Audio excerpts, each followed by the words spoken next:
అబ్బాయి నన్ను ఫోన్ చేశాడు సార్, విజయవాడ కోచింగ్. ఏమనుకుంటున్నావు నువ్వు? మంత్రి బంధువు అని చెప్పుకుంటావా? ఏమనుకుంటున్నావు నువ్వు? పనిష్మెంట్ అనుభవిస్తావు నువ్వు చేసిన తప్పులకి. పద్ధతిగా తీసుకుపోయి బండెప్పలు ఆడపెట్టు ట్రాన్స్ఫార్మర్ ఇక్కడ ఇతన్ని రీఇన్స్టేట్ చేయి, లేకపోతే వదిలిపెట్టని చెప్తున్నా. పట్టుకుంటావో మంత్రి కాళ్ళు పట్టుకుంటావో అబ్బాయి ఉద్యోగం చెప్పు.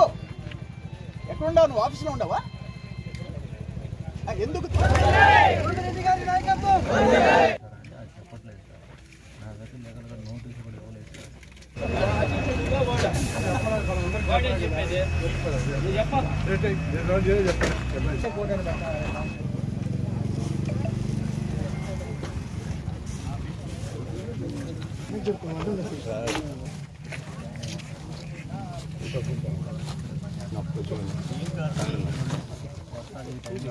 ప్రతాప్ మన సురేందర్ రెడ్డి దాంట్లో మడవలు కొడుకు కట్టించిన అనుగోలు మండలం సబ్స్టేషన్, వీరంపల్లి సబ్స్టేషను.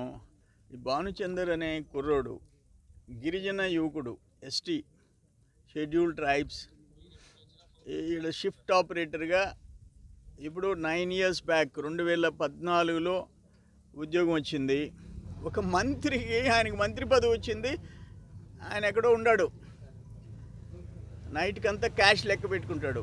వీళ్ళు నెలకొక్క రోజు జీతం తీసుకొని భార్య బిడ్డలు తల్లికి కడుపు నిండా అన్నం పెట్టకూడదు, నిరాదీక్ష చేస్తున్నాడు. కళ్ళు కనపడటంలే మంత్రికే.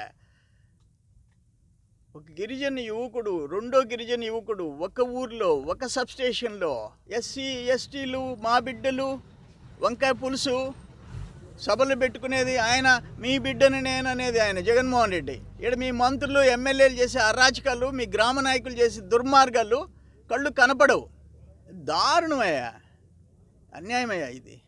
ఆ అబ్బాయిని మళ్ళీ తిరిగి ఉద్యోగంలో పెట్టుకోండి. వదిలిపెట్టాం మేము. ఒకటి చెప్తుండా, మేము కోర్టును ఆశ్రయిస్తాం. అట్లా కూడా ఈ లోపల ఆర్డర్స్ రాకపోతే 4 నెలలు ఓపిక పట్టమంట ఆ కుటుంబాన్ని. కూలి చేసుకుని అయినా బతకమంటాం. వస్తుంది, మా గవర్నమెంట్ వస్తుంది. ఆ అబ్బాయికి న్యాయం చేస్తాం, ముందు వెళ్ళిన అబ్బాయికి కూడా న్యాయం చేస్తాం. ఈ దుర్మార్గాలు చేసే వాళ్ళని వదిలిపెట్టాం. దేనికైనా ఒక హద్దు ఉందయ్యా. ఇప్పుడు మేము అధికారంలో ఉంటే ఎవరైనా వచ్చి సాయం చేయండి అంటే ఫోన్ ఎత్తుకోవటం, లెటర్ ఇవ్వమంటే చేయటం. అంటే వాళ్ళు కానీ పస్తులుంటే ఆయనకి మంత్రికి నిద్ర పట్టదనమాట. గిరిజనులు పస్తులుంటే ఆయన హ్యాపీగా నిద్రపోతాడా? ఓకే,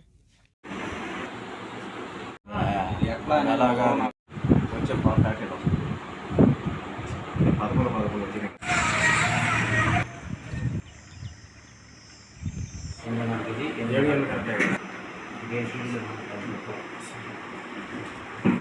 నా పేరు స్టేట్ భానుచంద్రు. నేను 2014 ఫిబ్రవరి 28వ తారీఖు వీరంపల్లి సబ్స్టేషన్ నందు షిఫ్ట్ ఆపరేటర్గా జాయిన్ అయ్యాను.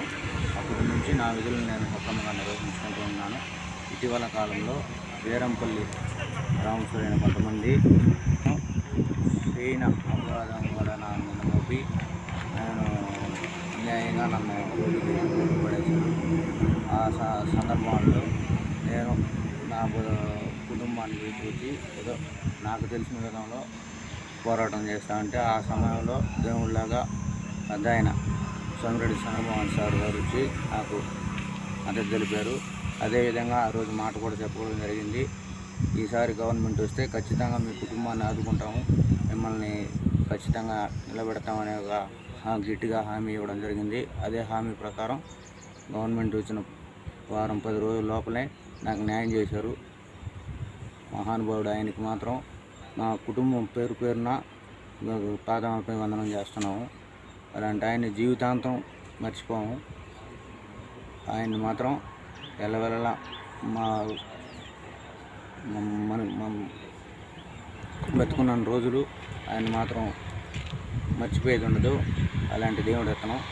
ఆయన పెట్టిన భిక్ష ఈ ఉద్యోగం నాకు. ఆయన మాత్రం నా తరఫు నుంచి కృతజ్ఞతలు, నా కుటుంబం తరఫు నుంచి కృతజ్ఞతలు తెలుపుకుంటూ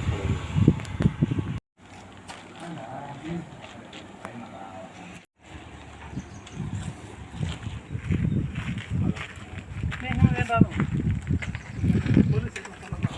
అటువంటి భయంకరంగా జరుగుతుంది. అది వదలలేదు.